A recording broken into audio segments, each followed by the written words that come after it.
नमस्कार। प्रांजल ज्ञान गंगा में आप सभी का स्वागत है। हम संक्षिप्त महाभारत का पाठ कर रहे हैं जिसमें भी विदुर पर्व चल रहा है। कल हमने कथा में विदुर नीति में 6ठे अध्याय का पाठ किया था। आज हम 7वें अध्याय को पढ़ेंगे। धृतराष्ट्र ने कहा, विदुर, यह पुरुष ऐश्वर्य की प्राप्ति और नाश में स्वतंत्र नहीं है। ब्रह्मा ने धागे से बंधी हुई कठपुतली की भांति इसे प्रारब्ध के अधीन कर रखा है। इसलिए तुम कहते चलो, मैं सुनने के लिए धैर्य धारण किए बैठा। विदुर जी बोले, भारत, समय के विपरीत यदि बृहस्पति कुछ बोलें तो उनका अपमान ही होगा और उनकी बुद्धि की भी अवज्ञा ही होगी। संसार में कोई मनुष्य दान देने से प्रिय होता है, दूसरा प्रिय वचन बोलने से प्रिय होता है और तीसरा मंत्र तथा औषध के बल से प्रिय होता है। किंतु जो वास्तव में प्रिय है वह तो सदा प्रिय ही है। जिससे देश हो जाता है वह न साधु, न विद्वान और न बुद्धिमानी जान पड़ता है। प्रियतम के ये सभी कर्म शुभ ही होते हैं और दुश्मन के सभी काम पाप में। राजन, दुर्योधन के जन्म लेते ही मैंने कहा था कि केवल इसी एक पुत्र को तुम त्याग दो। इसके त्याग से 100 पुत्रों की वृद्धि होगी और इसका त्याग न करने से 100 पुत्रों का नाश होगा।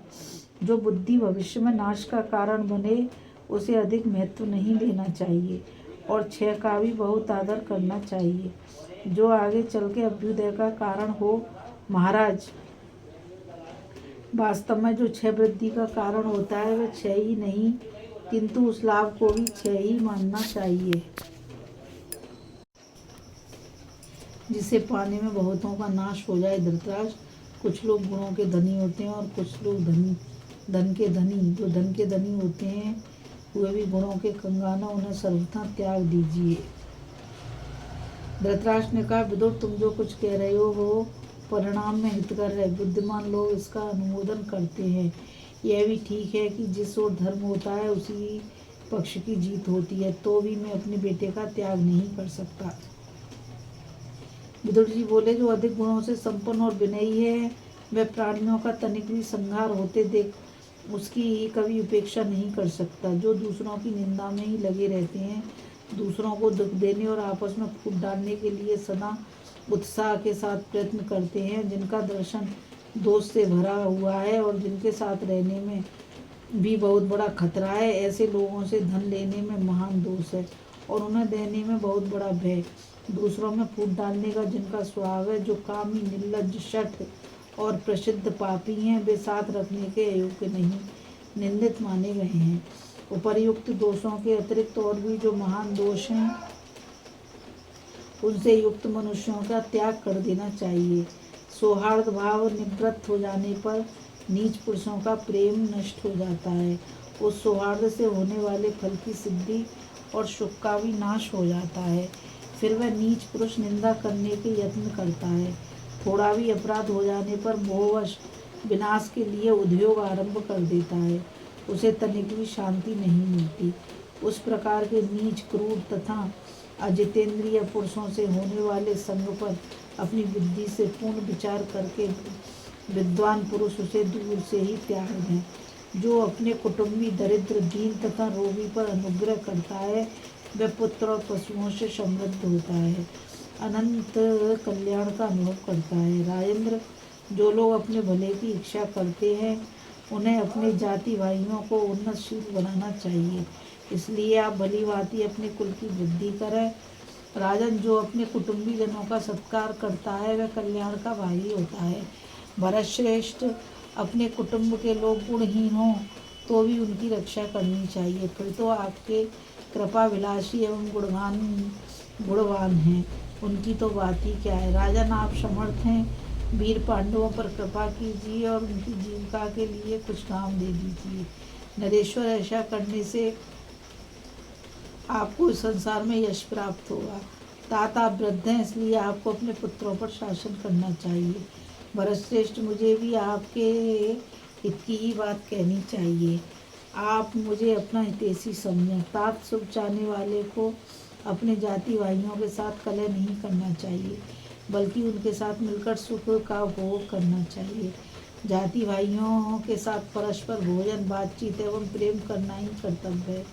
उनके साथ कभी विरोध नहीं करना चाहिए। इस जगत में जाति भाई ताड़ते और डुबाते भी हैं। उनमें जो सदाचारी हैं वे तो ताड़ते हैं, दुराचारी डुबा देते हैं। राजेंद्र, आप पांडवों के प्रति सद्व्यवहार करें। मानद उनसे सुरक्षित होकर आप शत्रुओं के आक्रमण से बचे रहेंगे। विषैले बाण हाथ में लिए हुए व्याध के समान पहुंचकर जैसे मृग को कष्ट भोगना पड़ता है,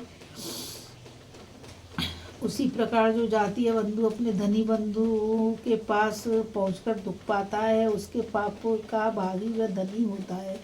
नरश्रेष्ठ, आप पांडवों को अथवा अपने पुत्रों को मारे गए सुनकर पीछे संताप करेंगे। आप इस बात का पहले ही विचार कर लीजिए। इस जीवन का कोई ठिकाना नहीं है। जिस कर्म के करने से अंत में खाट पर बैठकर पछताना पड़े, उसको पहले से ही नहीं करना चाहिए। शुक्राचार्य के सिवा दूसरा कोई भी मनुष्य ऐसा नहीं जो नीति का उल्लंघन नहीं करता। अतः जो बीत गया सो बीत गया। अब शेष कर्तव्य का विचार आप जैसे बुद्धिमान पुरुषों पर ही निर्भर है। नरेश्वर, दुर्योधन ने पहले यदि पांडवों के प्रति अपराध किया है तो आप इस कुल में बड़े बूढ़े हैं, आपके द्वारा उसका मार्जन हो जाना चाहिए। नरश्रेष्ठ, यदि आप उनको राजपद पर स्थापित कर देंगे तो संसार में आपका कलंक धुल जाएगा और आप बुद्धिमान पुरुषों के माननीय हो जाएंगे। जो धीर पुरुषों के वचनों के परिणाम पर विचार करके उन्हें कार्य रूप में परिणित करता है, वह चिरकाल तक यश का भागी बना रहता है। कुशल विद्वानों के द्वारा भी उपदेश किया हुआ वह ज्ञान व्यर्थ ही है। यदि उससे कर्तव्य का ज्ञान न हुआ अथवा ज्ञान होने पर उसका अनुष्ठान न हुआ, जो विद्वान पाप रूप फल देने वाले कर्मों का आरंभ नहीं करता वह बढ़ता है, किंतु जो पूर्व में किए हुए पापों का विचार न करके उन्हीं का अनुसरण करता है, वह बुद्धिहीन मनुष्य अगाध कीचड़ से भरे हुए नरक में गिराया जाता है। बुद्धिमान पुरुष मंत्र वेद के इन 6 द्वारों को जाने और धन को रक्षित रखने की इच्छा से उन्हें सदा बंद रखें। नशे का सेवन, निद्रा, आवश्यक बातों की जानकारी न रखना, अपने मित्र मुखादि का विकार, दुष्ट मंत्रियों से विश्वास और मूर्ख दूत पर भी भरोसा रखना। राजन, जो इन द्वारों को जानकर सदा बंद किए रहता है, वह अर्थ, धर्म और काम के सेवन में लगा रहकर शत्रुओं को भी वश में कर लेता है।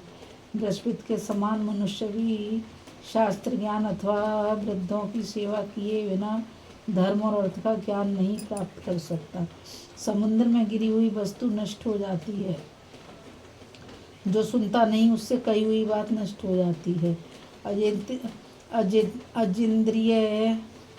अजितेंद्रिय पुरुष का शास्त्र ज्ञान और राख में किया हुआ वन भी नष्ट ही है।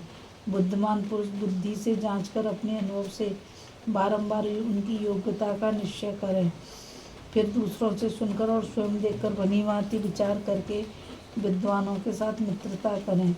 विनय भाव अपयश का नाश करता है। विनय भाव अपयश का नाश करता है। पराक्रम अनर्थ को दूर करता है। सदा क्षमा सदा ही क्रोध का नाश करती है और सदाचार कुलक्षण का अंत करता है। राजन, नाना प्रकार की भोग सामग्री, माता, घर, स्वागत सत्कार के ढंग और भोजन तथा वस्त्र के द्वारा कुल की परीक्षा करें। देहाभिमान, अरे चले लागे लागे लागे लागे लागे लइयो डंडा आ जा।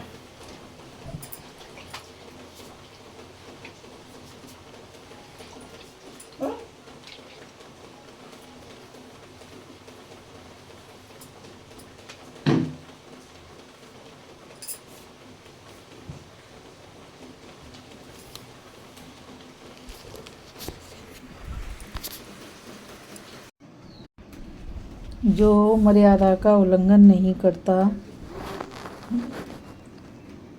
और सदा मर्यादा में रहता है, कोमल स्वभाव तथा सलज्ज व सैकड़ों कुलीनों में बढ़कर है। जो दो मनुष्यों का चित्त से चित्त, गुप्त रहस्य और बुद्धि से बुद्धि जानता है, उसकी मित्रता कभी नष्ट नहीं होती। मेधावी पुरुष को चाहिए कि दुर्बुद्धि एवं विचार शक्ति से हीन पुरुष का तृण से ढके हुए कुएं की भांति परित्याग कर दे।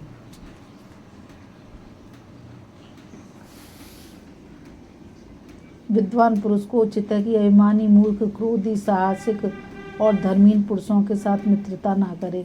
मित्र तो ऐसा होना चाहिए जो कृतज्ञ, धार्मिक, सत्यवादी और उदार हो।